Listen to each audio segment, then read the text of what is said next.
All right, now I'm ready to actually start. A couple false starts, but I am now ready. Thank you so much. We have some amazing people who've agreed to help out with this discussion. It is scheduled to last up to an hour, but I am not somebody who feels bad if we get things done faster than we had planned. So so let's get started.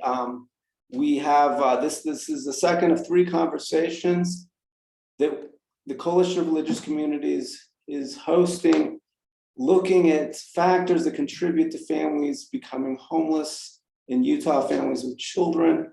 The overall plan is that we have our we will talk about 2 hypothetical households experiencing homelessness to sort of give some context to how families in Utah become homeless.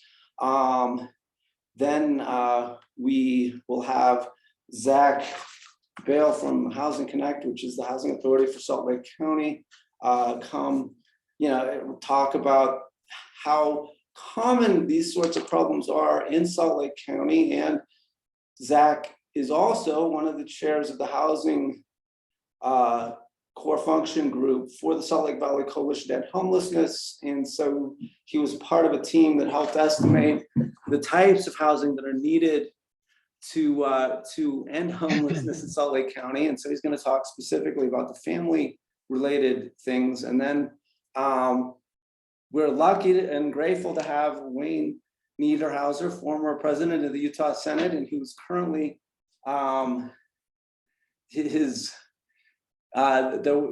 he has really the best way to describe his position is he's Governor Cox's point person on homelessness. He is the person who's agreed to try to coordinate homeless services across the state, and so we're grateful that he's here, and he can talk about this from a more statewide perspective after Zach talks about it from a Salt Lake perspective.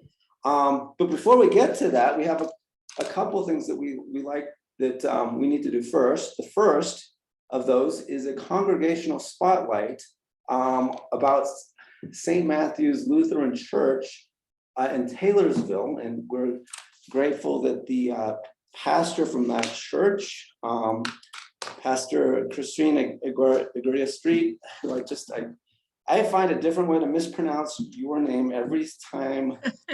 I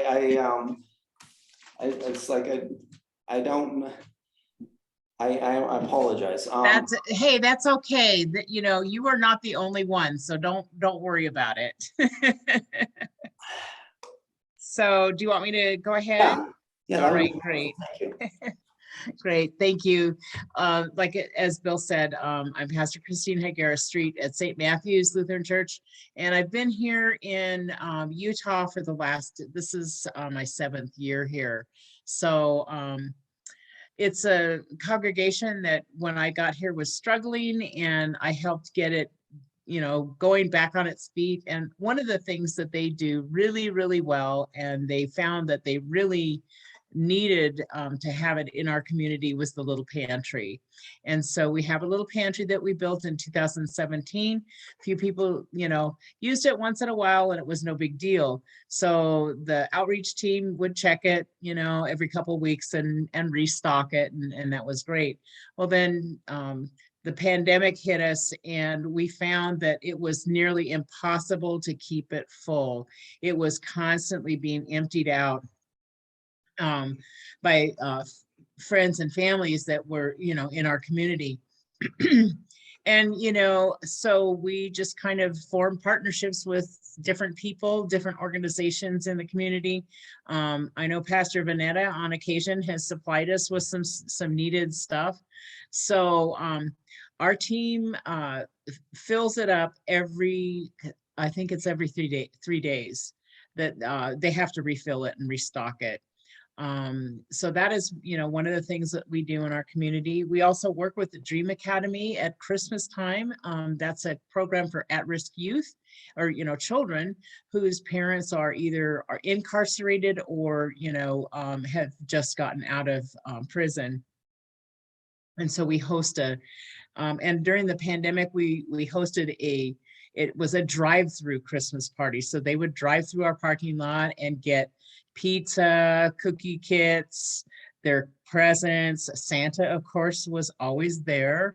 And again, we partnered with St. Stephen's Episcopal Church in West Valley for that.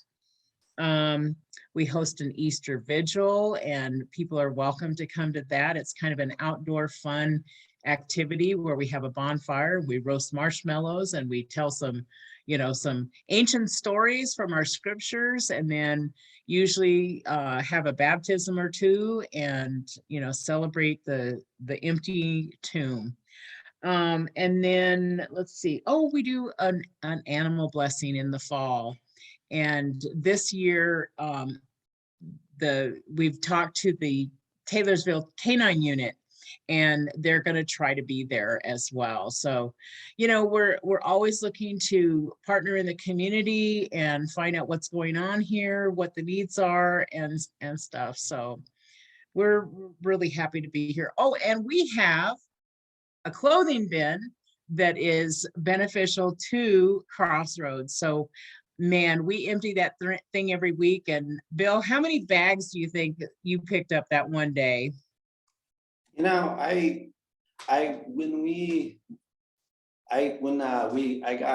was lucky enough to go help pick up clothes that had been gathered at the bin for our thrift store out there a couple of weeks ago, and there must have been at least 30 bags. We completely filled our van. Completely filled the van. We weren't going to be able to fit it all in. So yeah.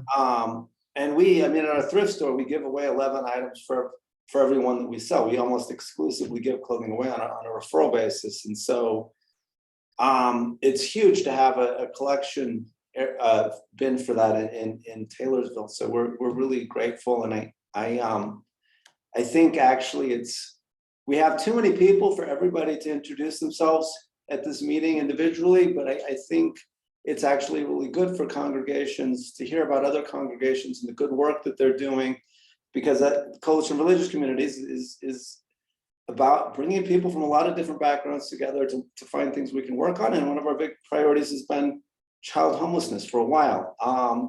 There was another one of our amazing partner congregations is Granger Community Christian Church, and the pastor from that church has come here to extend an invitation to something they're doing on Saturday that helps families at risk of homelessness. So I wanted Pastor Vanetta, I will be quiet and let you talk for just a minute.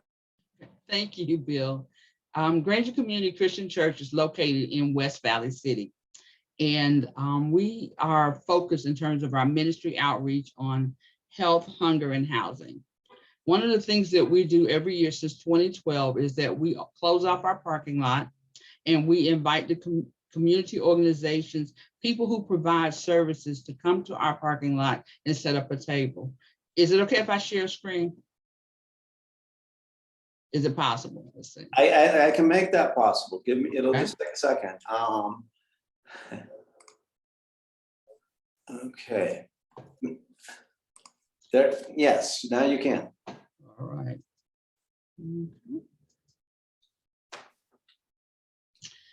Okay, Project Cornucopia Promoting Community is designed to provide needs for families. One of the things that we find in the families that we serve is that often they spend a lot of time chasing resources, trying to get things done. So what we're doing is on one Saturday, we have as many community resources as possible. Crossroads has been with us every year since we started in 2012. We have as many different kinds of things, like we'll have vision screening, we'll have other health screening information. We actually have some kits for COVID testing.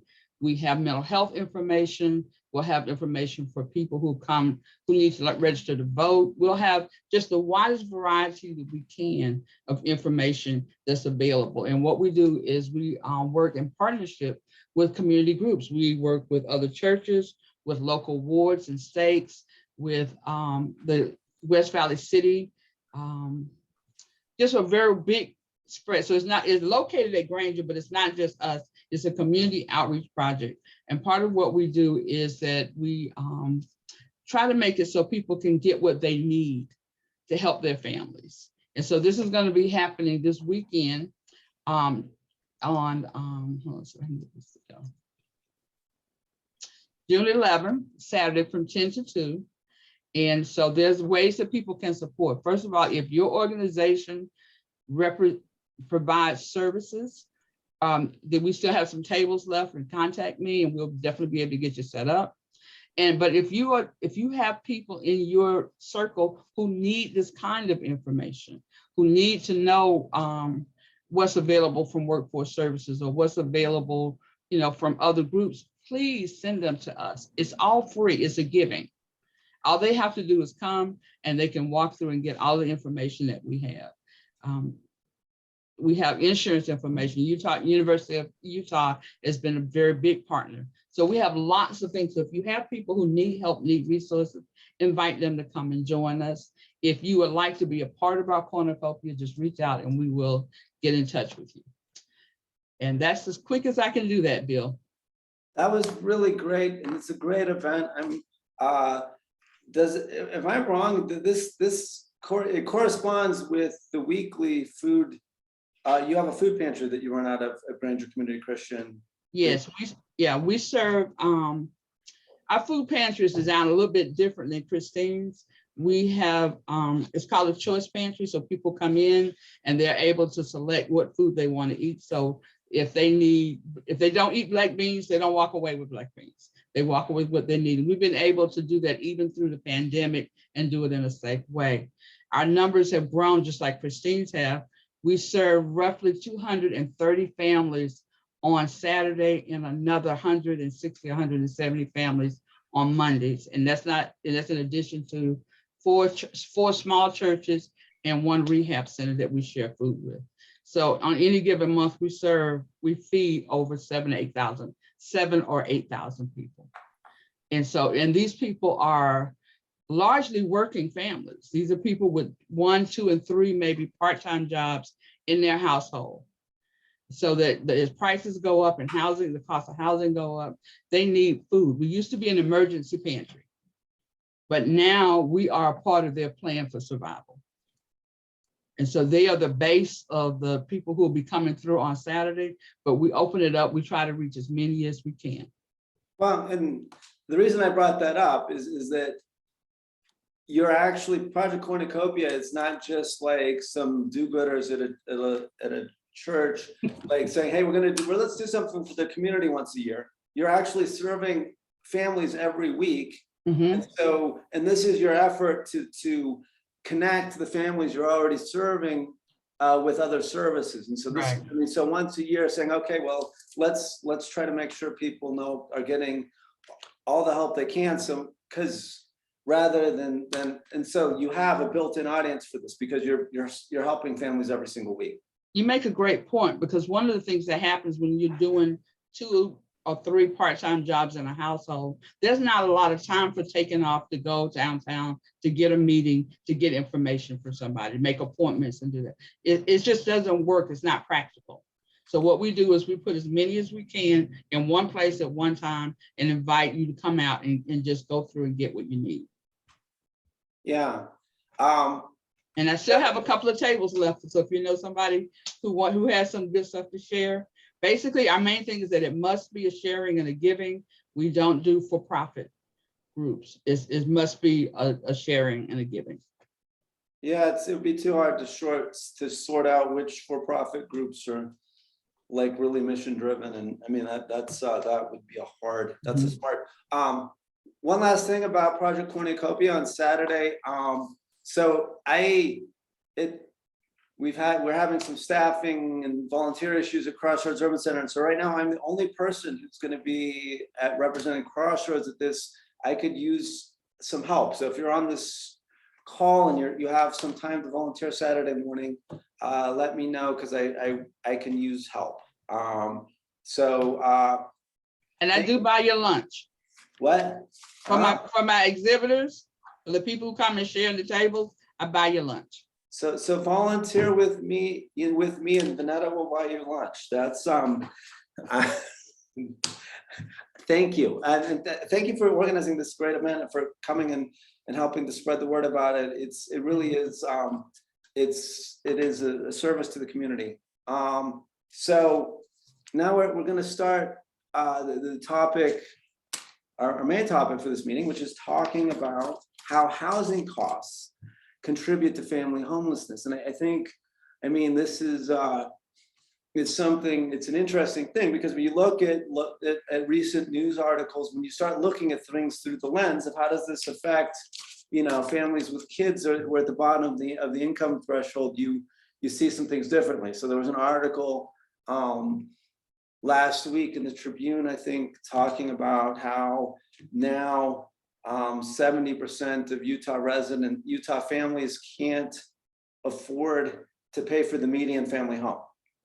And that means that there are a lot of people who are not on a track for home ownership. And then there was another article talking about rents having gone up by, the average rent in Salt Lake County is now $1,500, I think, and so, if you think about like somebody earning $15 an hour makes about $31,000 a year.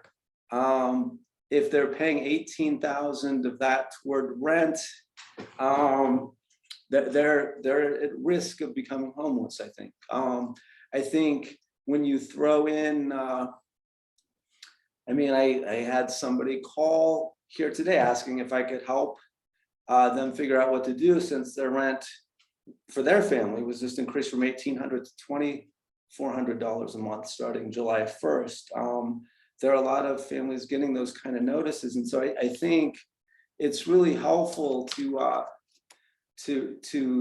when you're talking about families becoming homeless to realize, that housing is a big, one of the driving factors. There are other factors, and the purpose of this series of 3 webinars is to look at how those factors intersect, right? And so last month we looked at the cost of childcare and how needing childcare is a risk factor for becoming homeless. I think there's national research saying the time of life when a person is most likely to become homeless is during the first year of life, that babies have the highest incidence of homelessness in our country. And you think about it, having a child is a major economic impact event in a family's life, right? So that's, but sort of the mirror image of that fact is that if babies are very more likely to become homeless than any other age cohort, parents of babies are also at risk, right? It's you can't have one without the other.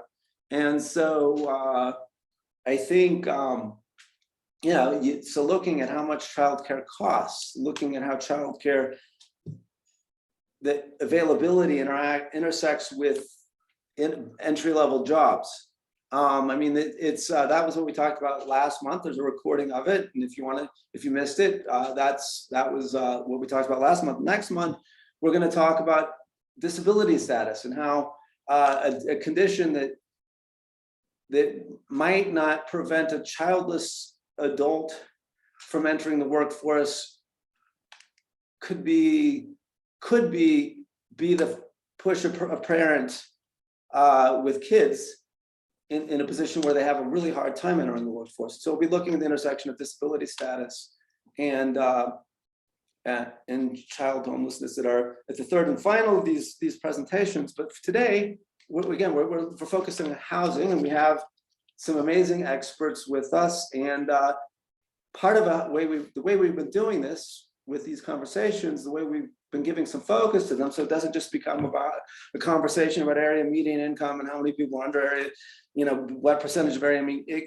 Housing conversation can become a very technical conversation about populations, demographics, and and finance, and that people don't get.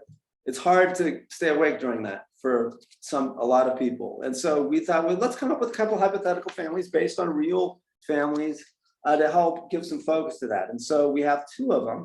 And the first, it would be a family headed by a 25-year-old single mother who separated from her husband when he was arrested for domestic violence. Her 2 children are aged 3 and 5. She's been diagnosed with post-traumatic stress disorder and depression.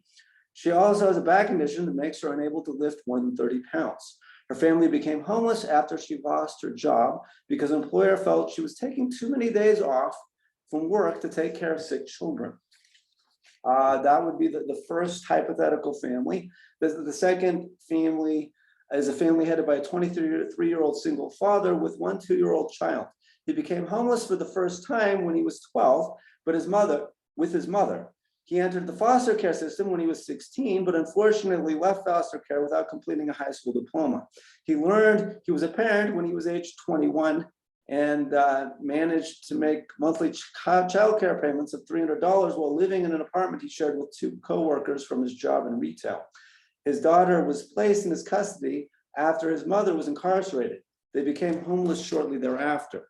I think what's nice about these 2 hypotheticals is that actually they're based, they're composites of actual families, and they, I think, are good ways of illustrating how childcare, housing costs, and disability status can all contribute to family homelessness. I'm gonna turn the time over to Zach from Housing Connect for a bit, because he knows more than anybody I know about how many families in Salt Lake County are dealing with these exact type of struggles, the challenges they face, even if they qualify for housing assistance, challenges they can face in actually utilizing that housing assistance in a rental market as tight as ours, and what he in a leadership role for the Salt Lake Valley Coalition to End Homelessness that has helped to identify as the housing we would need to reduce family homelessness.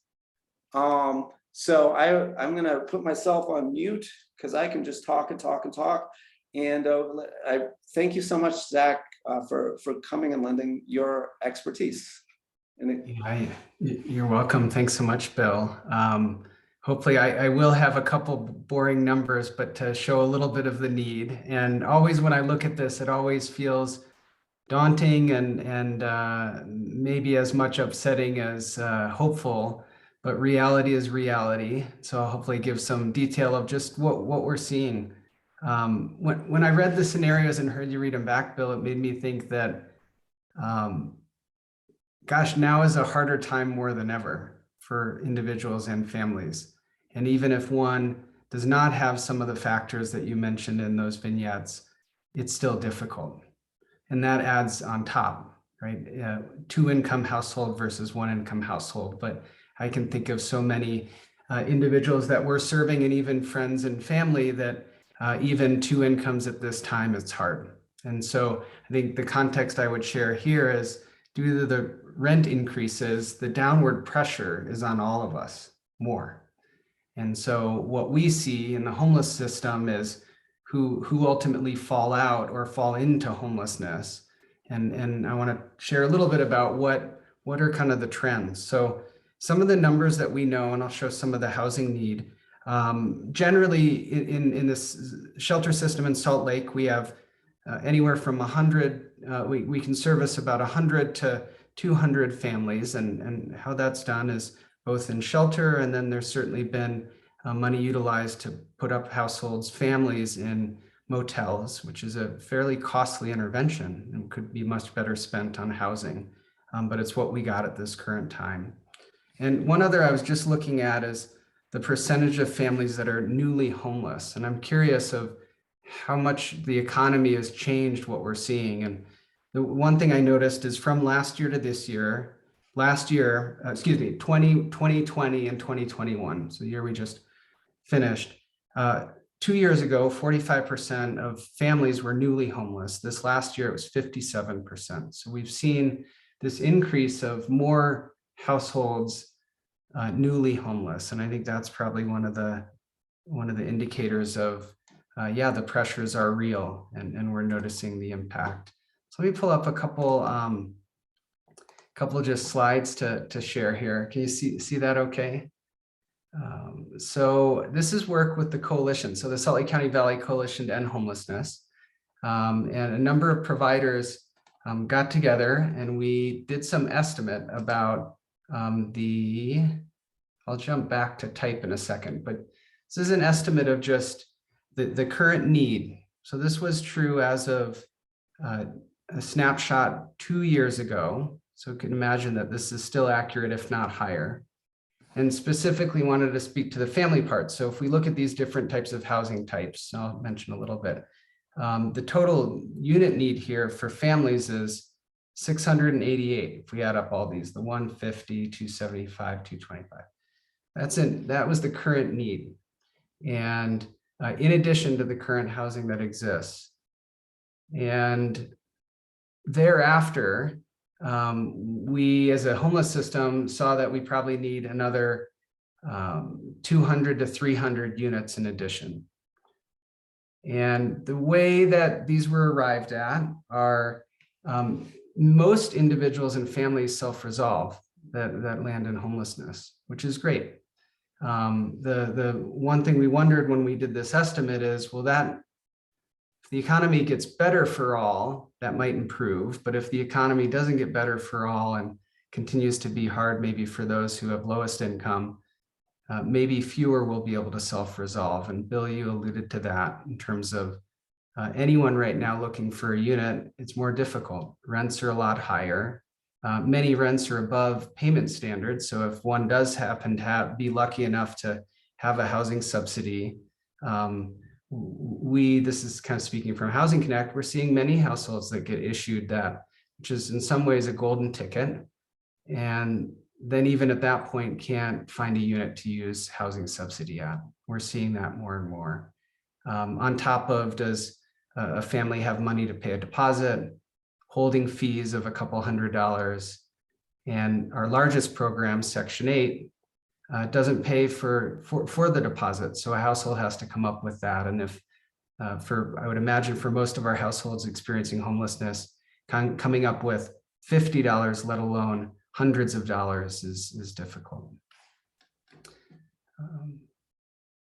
I'll share one just on, maybe just to paint the picture of kind of the need. What we see is all of it. We need housing that's more affordable, and we need more types of housing. So just a little layer of kind of some of the housing speak. We need housing that has supportive services. So one of the vignettes, it sounds like it was an individual that maybe has gone through some really difficult times and could use some either supportive services, access to behavioral health care. That's important that's woven in. But then there's other families that just need short-term assistance. So they might need deposit and subsidy for a couple months rent. We have that in the community. We don't have enough of it. And so the main theme here is just more. You share one more just about recommendations, and then I'll show actually this one on number. This is the one daunting slide that always kind of is a bit of a gut punch. So just showing these numbers, the tax credit funding really has been the primary mechanism that's helped create more affordable units. And what this shows is the reddish orange line up above is the current need that we see. So just under 3,000, that's both families and single individuals. The blue line is how many units are created in Salt Lake County each year on average, tax credit units that are affordable. So about 1,000. So a third of what we see in the need from the homeless services system. And then this light blue line is the number of units of those 1,000 that really are dedicated to serve individuals exiting homelessness. So about 10% of the total stock. And so this really just shows the gap that exists. And a couple of just quick kind of recommendations. Obviously, more funding is necessary. We, both as a coalition and certainly we see as Housing Connect, the more we can dedicate that funding to the lowest incomes, the better. So 30% AMI or below. There's also something here around incentives for landlords. So how do we work with kind of current market forces to make sure that as units become available, that there's kind of a desire or an interest to support those in our community that are maybe the least among us. And so can we use some incentives to help that? And then what are the kind of the assets that exist in our community that can be utilized? And really what that, the most simple speak there is, how do we bring down the cost of construction, which ultimately can bring down the cost of rent, which can make that affordable and accessible to households. So maybe I'll stop there, kind of a broad overview. I kind of did the arc of things, but overall, we're seeing more families land in homelessness. And it's all the more difficult in the last year or two to exit. So.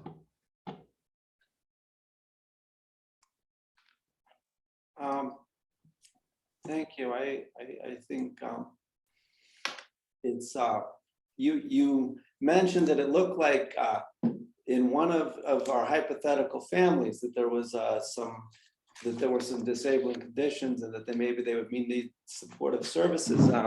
As a spoiler for next month's conversation, those two hypothetical families were set up a little deceptively, because you have one family where there's a recognized diagnoses, and so there's a documented need.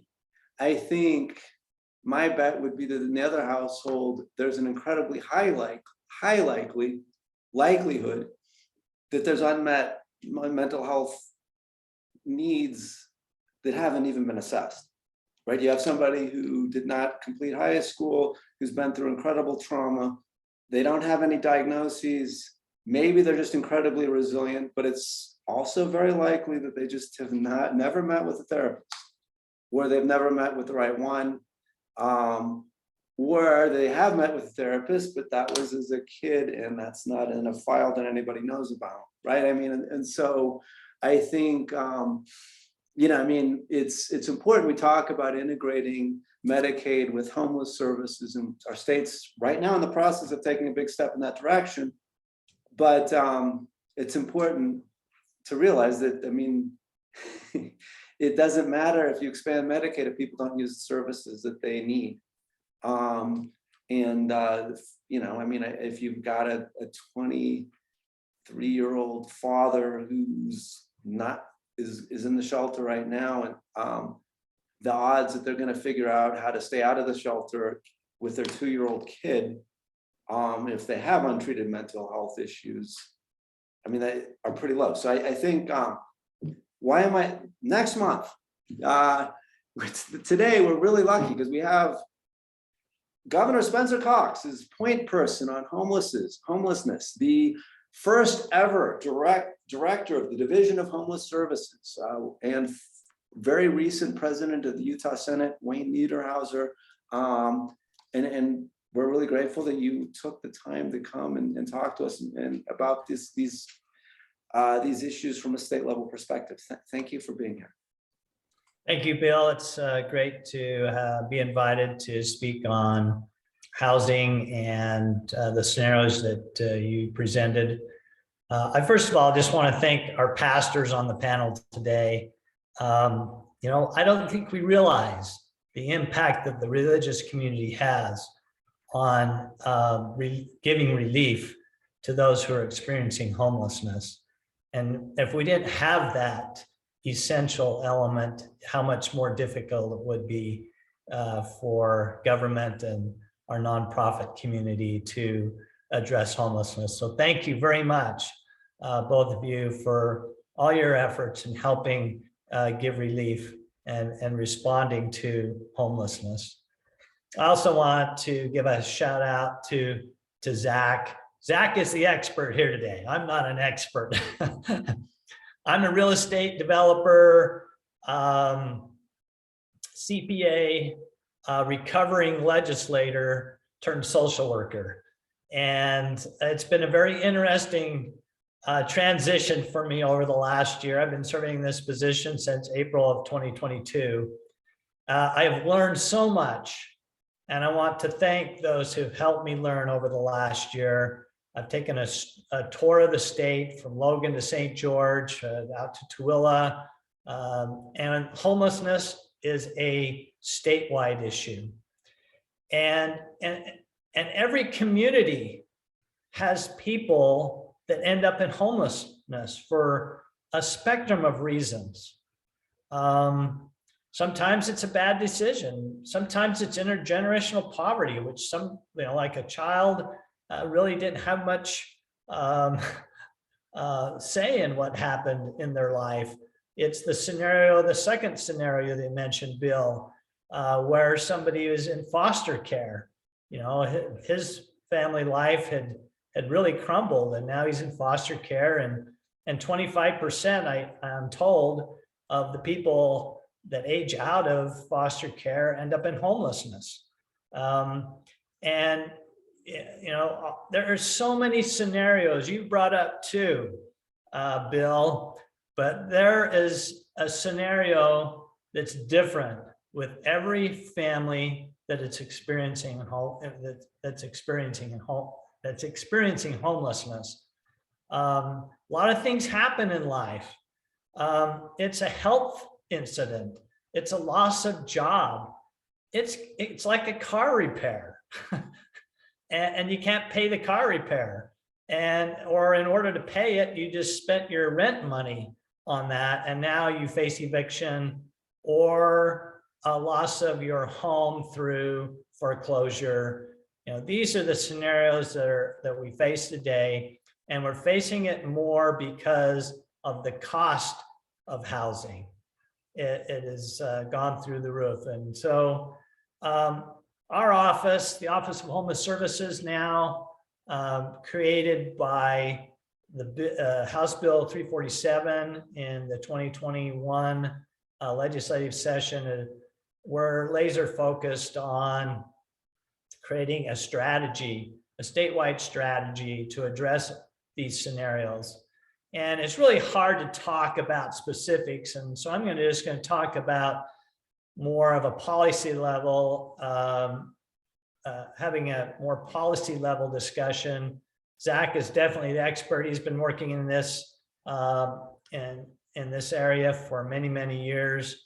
He understands the details of it. And so Zach, you can correct me when, when I go a little bit of astray on this. So I'm going to bring up just a slide quick that I have that I've been working on. Bill will let me do that. Oh, not yet.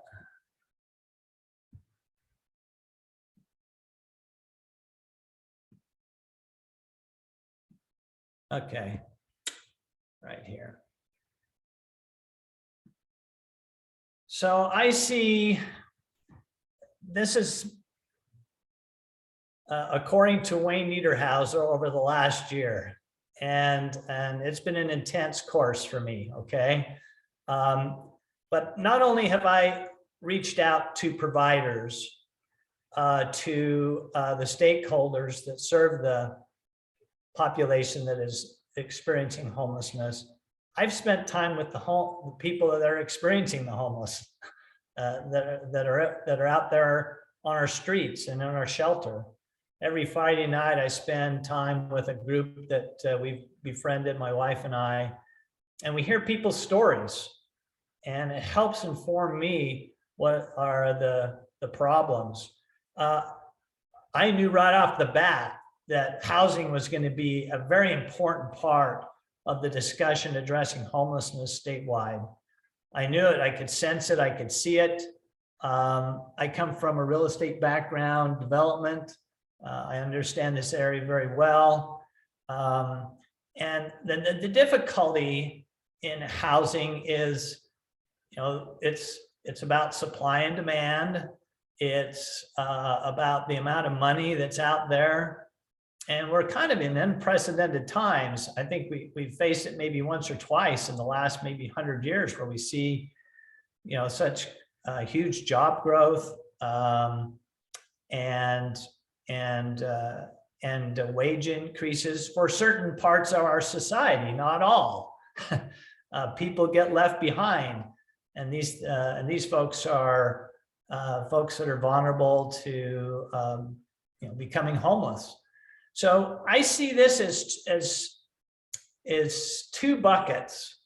We have housing, the actual facility, which is my green area here, and we have support, which is the orange or beige color.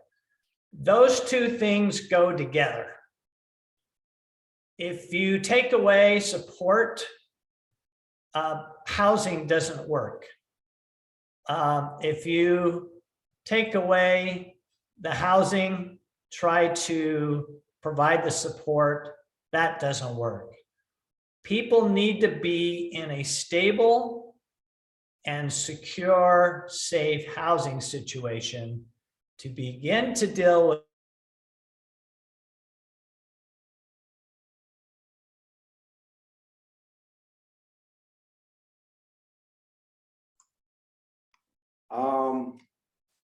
I promise I didn't remove him from the meeting.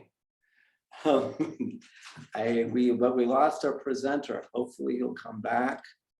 While we're waiting, I guess I can do some announcements. I've said it before. Next month, we're continuing this conversation about factors that contribute to family homelessness, the conversation about disability status and family homelessness. That meeting is going to will be on July 6th, and you're all at the same time. You're all welcome to come. The following Wednesday, Crossroads Urban Center is bringing back its annual, after a 2-year COVID break, we are bringing back our annual Meet the Candidates barbecue.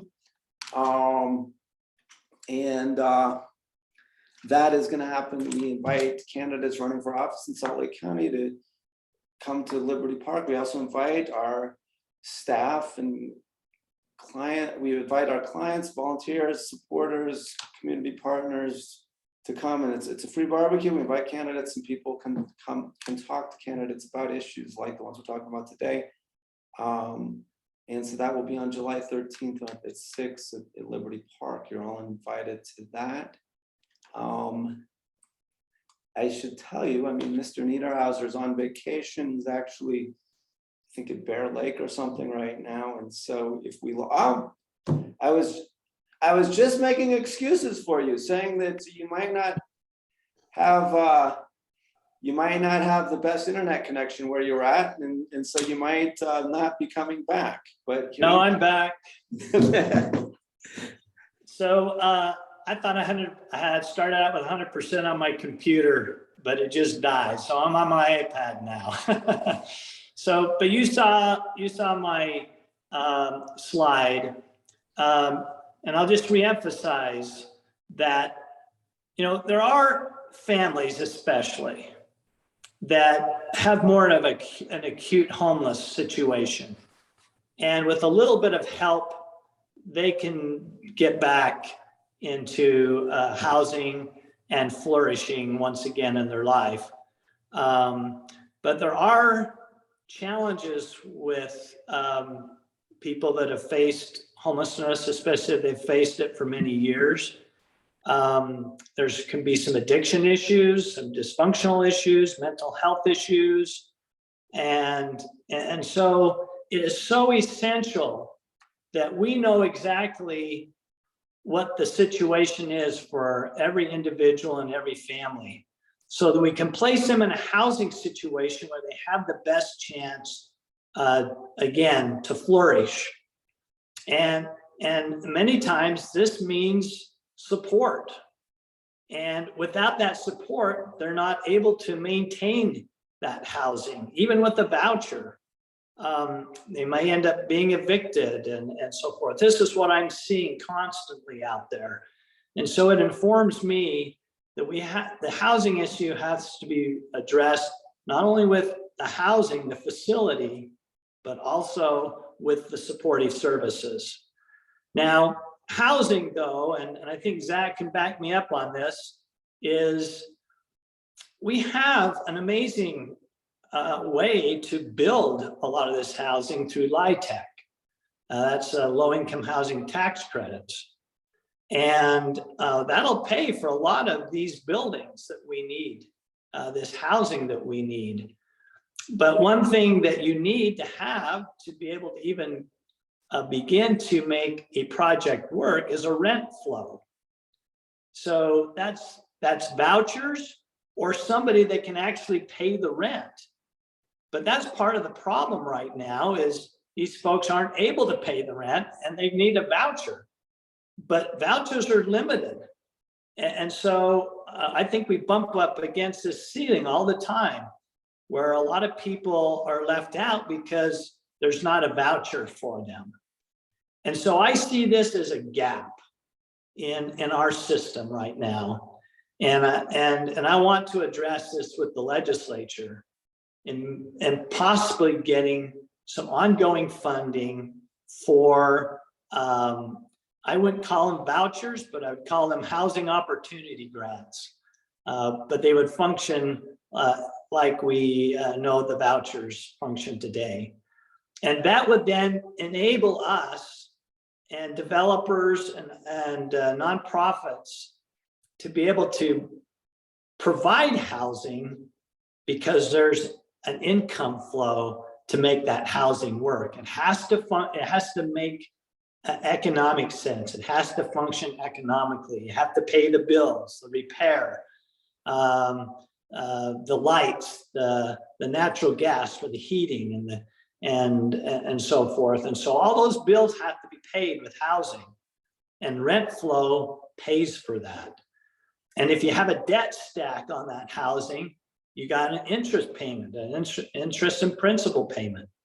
And I'm hoping that things like the money that we got from the legislature this last session can help relieve some of that pressure in creating greater debt stacks, freeing up more money potentially for services or to make the housing project work by injecting one-time funds into those housing projects, reducing that debt stack and reducing those payments for interest and principal, for interest mainly.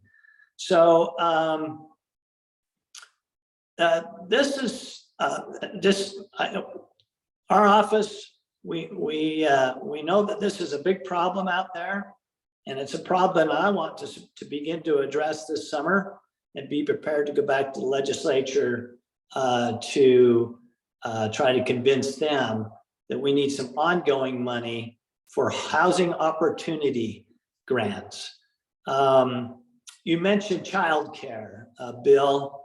I know of one of the nonprofits out there who's recognized that the traditional 8 to 5, 7:30 to 5:30 childcare opportunities sometimes doesn't work because they work at night when childcare isn't available. But this nonprofit has recognized that, and so is now providing evening and nighttime childcare for families, which enables them to. Is that Switzerland in St. George? Yes. Yeah, that's amazing. So, this is something they've just been getting off the ground, but those are the kind of things we need to be thinking about, because those are systemic problems that keep people in a cycle of homelessness. And we don't want them in that spin cycle anymore. We want them flourishing. And housing is so essential to that. One of the difficulties is, especially for families, is we want them back into the community. But if they have a lot of supportive needs, it's hard to provide those supportive needs in a dispersed model. You almost have to have some congregate housing dedicated to families that have that supportive need. So you can provide that to a larger population. There's some economies with that. Anyway, those are some of the things that I'm seeing, some of the things that we need to see to address in policy, and just appreciate what the religious community does and how they are a big part of the relief effort to help people that are in homelessness and helping them to flourish. So thanks. Thank you. That was really, I think it really is, you hit so many good points. We have like 6 minutes left, and so we're finishing up. I think we've. So Zach, where did I miss? What did I miss? Well, there's two things actually I was hoping I could mention really quickly. One is I think, I mean, you mentioned something about LIHTC. I think those dollars do build a lot of housing.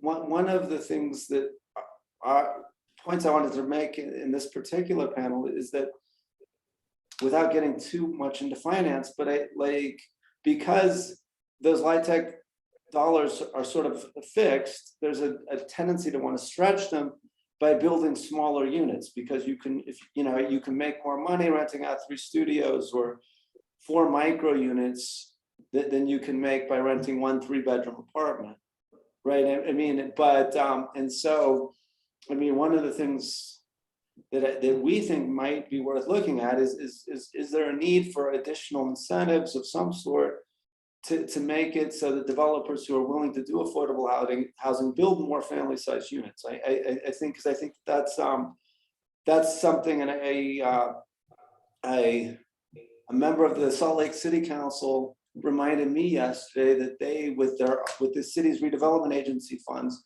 they now prioritize projects that include family-sized units, because they've realized, I mean, Salt Lake City is losing schools because families with kids can't afford to live in Salt Lake City anymore. The same thing is happening to cities like Holiday and other like east side cities on the east side of the county, where their schools they're dying because families with kids can't afford to live there anymore. So I think it's, you know, we might need to make sure that we have specific incentives for family-sized housing, so that when families get a Section 8 voucher, they can actually find a unit that's under the income cap for using a voucher, right? I mean, I have just said everything I know about housing finance in this area. So if I need to shut up. You both. But Bill, you hit, I think you hit on the head, and Zach will confirm this or teach us today, it's the rent flow. Yeah. And if the Section 8 voucher doesn't have that top end, then maybe the state needs to step in and either supplement that so that we give some incentive to build those 2-bedroom, maybe even 3-bedroom units. Zach? Yes. Yeah, no, it's making me smile, Wayne, because while we know some stuff, we don't get it all. And in our core function group, we talk about it as like a 3-legged stool. And it's the same thing. We need subsidy to make the unit affordable. We need the units, the physical units, and we need services. And it's all 3. And if you have either one of any of those fall out, it doesn't work. And so I'm hopeful in that Medicaid that can really bolster some of the services part. And I think you're spot on with the subsidy. That's what makes the units possible. And if all we say is we just need more unit stock, well, you better than any of us on our call know how that works. You need to it's got to work on the back of the napkin to make the project work. And we know we need more projects. The voucher and the subsidy is what can help us generate more stock. Yeah. My other last point I want And I came up with that on my own, just because of some of the experience I've had and what I'm seeing out there. So that sounds like it comports with what's been known for probably many years. I could have saved myself a lot of thinking time just calling Zach. Well, the 3-legged stool. maybe a thanks here that I feel encouraged about, and it's really you, Wayne, and Bill. You mentioned this is the first of its kind, and how amazing is it that we have you, Wayne, as your experience and connection with Senate, all of government, business community. I think that's one part that has ebbed and flowed over the years, and that bridge we've never had more strong than ever, and someone that really has taken the time to understand it. So I think in the Homeless Coalition circle, we have not been this excited. So I know that it's daunting, but no pressure. But yeah, right, no pressure. It's good. And the last point I want to make, and I'm the one who can hit the end button, so I have that power. But Wayne mentioned the need for aggregate settings for families, and I think that, I mean, when you consider that one of the services that a lot of families coming out of homelessness need is childcare, there are real benefits to having on-site childcare.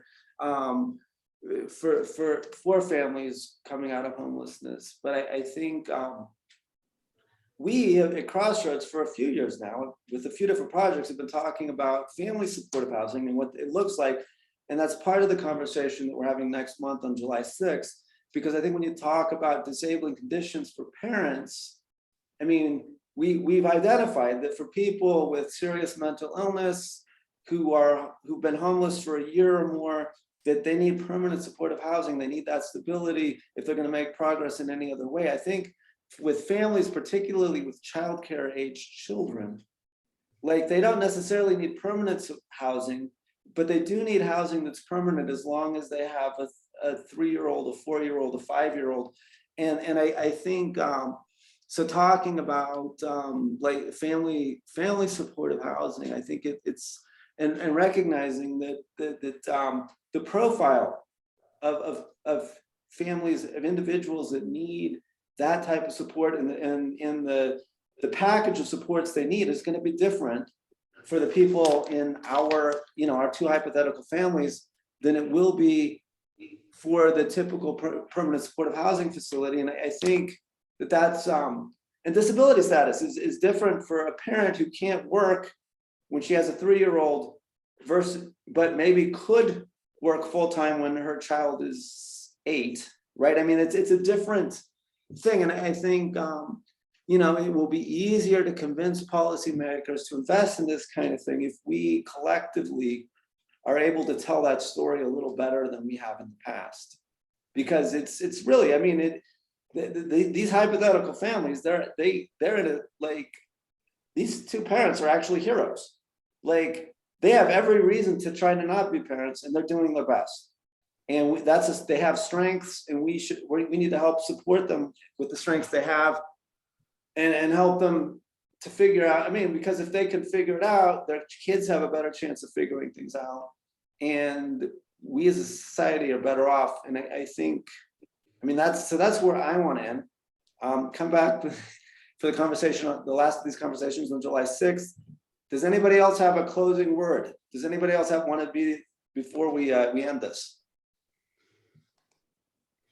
I maybe got one quick one. I'm just noticing Ben's question on there and around the different housing and upscale housing. Maybe we need housing of all types. And so maybe a recommendation is not that that's bad. We have had great economic growth. We have some really great high income folks coming into our state, good jobs. We need that. That's what's helped produce the money and tax revenue that can help support this. So maybe the recommend is, and something that Wayne's really attuned to in the legislative session this past season, 30% AMI and below. We got to keep eyes on that. It's not that we don't need that other stuff and developers that develop that. That's good. That helps. But we also need to keep eyes on housing that's affordable for those with the least income. So that's maybe my last point. And that's my focus, 30% and below. Okay. Well, thank you, everyone. And if you're willing to help volunteer on Saturday morning at Project Cornucopia, please let me know, because I'm going to need the help. And because actually, I'm probably, it looks like I've volunteered to do outreach, not just for Crossroads programs, but for some other organizations too. So I really want to help Vanetta connect the people who come to Granger for food, help those families, get the services they need. So anyway, so thank you, everybody. I hope you have a wonderful rest of the week and rest of the month. I will hopefully talk to y'all sometime soon. Thank you.